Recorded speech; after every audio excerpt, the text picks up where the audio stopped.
ത്രിയേക ദൈവത്തിൻ്റെ ധന്യ തിരുനാമത്തിന് മഹത്വമുണ്ടാവട്ടെ. കർത്താവിൽ പ്രിയപ്പെട്ടവരെ, ശ്ലീഹ നോമ്പിൻ്റെ ഈ അനുഗ്രഹീത വേളയിൽ നമ്മുടെ കർത്താവിൻ്റെ അപ്പോസ്തലന്മാരുടെ ജീവിതത്തെപ്പറ്റി, അവരുടെ സുവിശേഷ ധർമ്മത്തെപ്പറ്റിയൊക്കെ നാം ചിന്തിച്ചു വരികയാണ്. നമ്മുടെ കർത്താവ് എന്തിനാണ് ഈ ശ്ലീഹന്മാരെ വിളിച്ച് ആക്കിയത്? അവരെ എന്തിനാണ് നിയമിച്ചത്? അത് സംബന്ധിച്ച് നല്ല ഒരു ഉൾക്കാഴ്ച നമുക്ക് നൽകുന്ന ഒരു വേദഭാഗമാണ് വിശുദ്ധ മർക്കോസിൻ്റെ സുവിശേഷം 3-ാം അധ്യായം 14-ാം വാക്യം. ഇങ്ങനെയാണ്: അവൻ തന്നോട് കൂടെ ഇരിപ്പാനും പ്രസംഗിക്കേണ്ടതിന് അയപ്പാനും ഭൂതങ്ങളെ പുറത്താക്കേണ്ടതിന് അധികാരമുണ്ടാകുവാനും 12 വരെ നിയമിച്ചു. The 12 apostles were commissioned and officially sent out by Jesus. എങ്ങനെയാണ്, എന്തിനാണെന്ന് പറയുകയാണ്. ഒന്നാമത്തെ കാര്യം, തന്നോട് കൂടെ ഇരിക്കാൻ വേണ്ടിയാണ് കർത്താവ് അവരെ വിളിച്ചത്. സർവവല്ലഭനായ ദൈവം തൻ്റെ സ്വർഗോന്നതികൾ എല്ലാം വെടിഞ്ഞ് ഈ ഭൂമിയിൽ വന്നപ്പോൾ അവനോടൊപ്പമായിരിക്കാൻ 12 പേരെ തിരഞ്ഞെടുക്കുകയാണ്. ടു ബി വിത്ത് ജീസസ്, യേശുവിനോടൊപ്പം ആയിരിക്കുക. നമുക്ക് സുവിശേഷത്തിൻ്റെ ആരംഭത്തിൽ കേൾക്കാവുന്ന ഏറ്റവും മനോഹരമായ വാർത്ത എന്താണ്? മാലാഖ വന്ന് പറയുന്ന വാർത്തയാണ്, ഗോഡ് ഈസ് വിത്ത് അസ്. വിശുദ്ധ മറിയാമിനോട് പറയാണ്, അവന് പേരിടേണ്ടത് ഇതാണ്. യേശുക്രിസ്തുവിൻ്റെ ജനനത്തെപ്പറ്റി പറയുമ്പോൾ, യേശുക്രിസ്തു ആരാണ് എന്ന് പറയുമ്പോൾ അവിടെ വ്യക്തമാക്കുകയാണ്, അവന് ഇമ്മാനുവൽ എന്ന് പേര് വിളിക്കണം. ആ പേരിൻ്റെ അർത്ഥം എന്താണ്? God is with us. ദൈവം നമ്മോട് കൂടെ എന്നാണ് അർത്ഥം. അപ്പോൾ ദൈവം നമ്മോട് കൂടെ എന്ന അർത്ഥമുള്ളവൻ നമുക്കൊപ്പം വന്ന് താമസിക്കുകയാണ്. അവൻ 33 വർഷം ഈ ലോകത്തിലുണ്ടായിരുന്നു.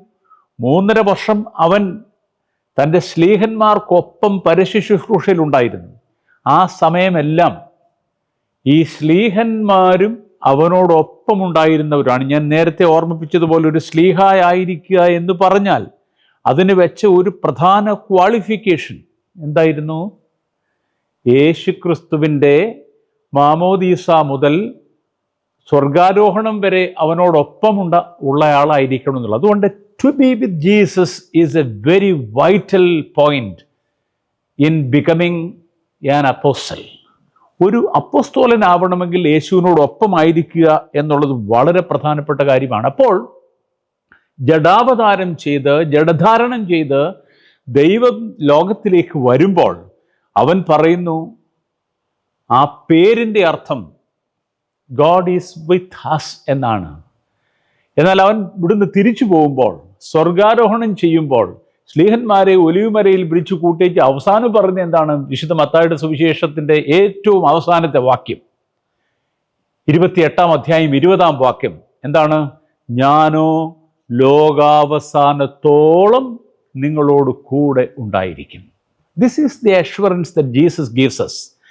യേശുക്രിസ്തു നമുക്ക് വരുന്ന അഷ്വറൻസ് ഇതാണ്, യേശു നമ്മോടൊപ്പം ഉണ്ട് എന്നുള്ളതാണ്. എന്നാൽ നാം ക്രിസ്തുവിനോടൊപ്പം ഉണ്ടോ എന്നുള്ളതാണ് പ്രധാനപ്പെട്ട ചോദ്യം. ശ്ലീഹന്മാരെ വിളിച്ച അതിനാണ്, അവനോടൊപ്പമായിരിക്കാനാണ്.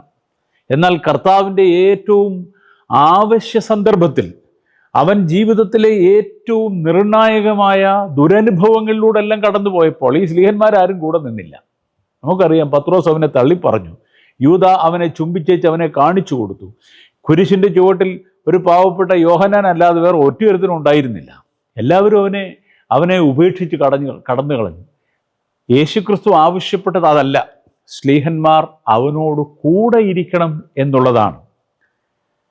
അവരോട് കൂടെ ഇരിക്കേണ്ടതിന് അവൻ ശ്ലീഹന്മാരെ നിയമിച്ചു എന്ന് പറയുമ്പോൾ ഒരു കാര്യം കൂടെ വ്യക്തമാക്കണം. അവൻ ഈ ലോകത്തിൽ നിന്ന് മാറ്റപ്പെട്ടപ്പോഴും, ശരീരപ്രകാരം സ്വർഗാരോഹണം ചെയ്ത് ഇവിടെ നിന്ന് പോകുമ്പോഴും അവൻ നമുക്കൊപ്പം തന്നെയാണ്. അവൻ അപ്പമായി ഒപ്പമാണ്. അവൻ അപ്പമായിട്ട് നമുക്കൊപ്പമുണ്ട്. അതുകൊണ്ട് ഒപ്പമായി തീരാൻ അപ്പമായി തീർന്നവനാണ് നമ്മുടെ കർത്താവ്. നമുക്ക് കർത്താവിനൊപ്പം ജീവിക്കാൻ കഴിയുന്നുണ്ടോ? പ്രിയപ്പെട്ടവരെ, ഓരോ ആരാധനയിലും നമ്മൾ പോയി കർത്താവിനെ അനുഭവിക്കുന്നു, സ്വീകരിക്കുന്നു. അപ്പോൾ കർത്താവ് നമ്മുടെ ഉള്ളിലേക്ക് വരികയാണ്. കർത്താവിൻ്റെ ശരീരരക്തങ്ങൾ നാം അനുഭവിക്കുമ്പോൾ നമ്മുടെ ഉള്ളിലേക്ക് കർത്താവ് കടന്നെത്തുകയാണ് വീണ്ടും വീണ്ടും. പക്ഷേ ആർ വി വിത്ത് ജീസസ്? നമ്മൾ യേശുവിനോടൊപ്പമാണോ എന്നുള്ളത് വളരെ പ്രധാനപ്പെട്ട ഒരു ചോദ്യമാണ്. അത് ഈ ശ്ലീഹാ നോമ്പിൽ നമ്മോട് തന്നെ നാം ചോദിക്കണം. വിശുദ്ധ കുർബാന കഴിഞ്ഞ് സന്തോഷത്തോടെ പോകാൻ പറയുമ്പോൾ എന്തു പറഞ്ഞാ വിടുന്നത്? നിങ്ങൾക്ക് ലഭിച്ച അനുഗ്രഹങ്ങളോടും വരപ്രസാദങ്ങളോടും കൂടെ നിങ്ങൾ പോവുക എന്നാ പറയുന്നത്. അപ്പോൾ യേശുക്രിസ്തുവിനോടൊപ്പം ഇരുന്നവൻ, യേശുക്രിസ്തുവിനെ സ്വീകരിച്ചവൻ, അവര് കർത്താവിൻ്റെ സാമീപ്യവും സാന്നിധ്യവും അനുഭവിച്ചവരാണ്. അത് തന്നെയാണ് ഓരോ ക്രിസ്ത്യാനിയും അനുഭവിക്കേണ്ടത്. യേശുവിൻ്റെ സാന്നിധ്യം ഏറ്റവും കുളിർമയുള്ള സാന്നിധ്യമാണ്. ആ ശ്ലീഹന്മാരുടെ ജീവിതത്തിൻ്റെ എല്ലാ പ്രധാനപ്പെട്ട പ്രയാസഘട്ടങ്ങളിലും കർത്താവ് ഇടപെട്ടെന്നാണ് നമ്മൾ വായിക്കുന്നത്. അവർ ബോട്ടിൽ യാത്ര ചെയ്യുമ്പോൾ കടൽക്ഷോഭമുണ്ടായി, കാറ്റടിച്ചപ്പോഴൊക്കെ അവരെ സംരക്ഷിക്കുന്ന ഒരു കർത്താവിനെ നമ്മൾ കാണുന്നുണ്ട്. പത്രോസിൻ്റെ അമ്മായിയമ്മയ്ക്ക് പനി പിടിച്ചു കിടന്നപ്പോൾ അവൻ്റെ വീട്ടിൽ പോയി ആ അമ്മായിയമ്മയെ സുഖപ്പെടുന്നതായിട്ട് നമ്മൾ വായിക്കുന്നുണ്ട്. അങ്ങനെ ഓരോരോ ഘട്ടങ്ങളിൽ, ജീവിതത്തിൻ്റെ എല്ലാ സന്നിഗ്ധ ഘട്ടങ്ങളിലും ശിഷ്യന്മാർക്കൊപ്പം നിന്ന കർത്താവിനെ നാം കാണുന്നു. എന്നാൽ നാം കർത്താവിനൊപ്പമുണ്ടോ എന്ന് നാം ഈ ശ്ലീഹാ നോമ്പിൽ ഒന്ന് വിചിന്തനം ചെയ്യേണ്ട ആവശ്യമുണ്ട്. നാം ഒപ്പമായിരിക്കാൻ ആഗ്രഹിക്കുന്ന പലരും ഉണ്ട് കേട്ടോ. നമ്മുടെ ഭവനങ്ങളിൽ തന്നെ നമ്മുടെ സാന്നിധ്യവും സാമീപ്യവും വേണ്ട എന്തുമാത്രം പേരുണ്ട്. ഇന്ന് നമ്മുടെ കേരളം ഒരു വൃദ്ധസദനമായി എന്നാണ് പറയുന്നത്. നമ്മുടെ പല വീടുകളിലും മാതാപിതാക്കളെ കാണാൻ ആളില്ല, സന്ദർശിക്കാൻ ആളില്ല, അവർക്ക് മരുന്ന് പോലും എടുത്തു കൊടുക്കാൻ ആളില്ല, അവർക്ക് ഒരു രുചികരമായ ഭക്ഷണം എത്തിച്ചു കൊടുക്കാൻ ആളില്ല, സാന്ത്വനത്തിൻ്റെ ഒരു വാക്ക് പറയാൻ ആളില്ല. അങ്ങനെയുള്ള ഒരു വേളയിൽ നമുക്ക് നമ്മുടെ പ്രിയപ്പെട്ടവർക്കൊപ്പം നിൽക്കാൻ കഴിയുന്നുണ്ടോ? കൂടെ ഇരിക്കുക, അവനോടൊപ്പമായിരിക്കുക എന്ന് കർത്താവ് പറയുമ്പോൾ, ഈ മനുഷ്യർക്ക്, നമ്മെ ആവശ്യമുള്ളവർക്ക് അവരുടെ അടുക്കൽ അണയുവാനും അവരെ സാന്ത്വനിപ്പിക്കുവാനും ചേർത്ത് നിർത്തുവാനും ആവശ്യങ്ങളിൽ തുണയായിരിക്കാനും നമുക്ക് കഴിയുന്നുണ്ടോ എന്നുകൂടി നാം ഈ നോമ്പിൽ ഒന്ന് വിചിന്തനം ചെയ്യണം. ശ്ലീഹാ നോമ്പ് നോക്കുമ്പോൾ നോമ്പ് നോറ്റങ്ങ് പോവുക മാത്രമല്ല, നമ്മളെ ആവശ്യമുള്ളവരുടെ സന്നിധിയിലേക്ക് നമുക്ക് എത്താൻ കഴിയുന്നുണ്ടോ, നമ്മുടെ സാന്നിധ്യവും സാമീപ്യവും അവർക്ക് കൊടുക്കാൻ കഴിയുന്നുണ്ടോ എന്നുകൂടെ ഒന്ന് വിചിന്തനം ചെയ്യുവാൻ ഈ ധ്യാനചിന്തകളിലൂടെ സാധിക്കട്ടെ എന്ന് പ്രാർത്ഥിച്ചുകൊണ്ട്, ആശംസിച്ചുകൊണ്ട് ഈ വചനങ്ങൾ ഇവിടെ സമാപിക്കുന്നു. ദൈവം അനുഗ്രഹിക്കട്ടെ.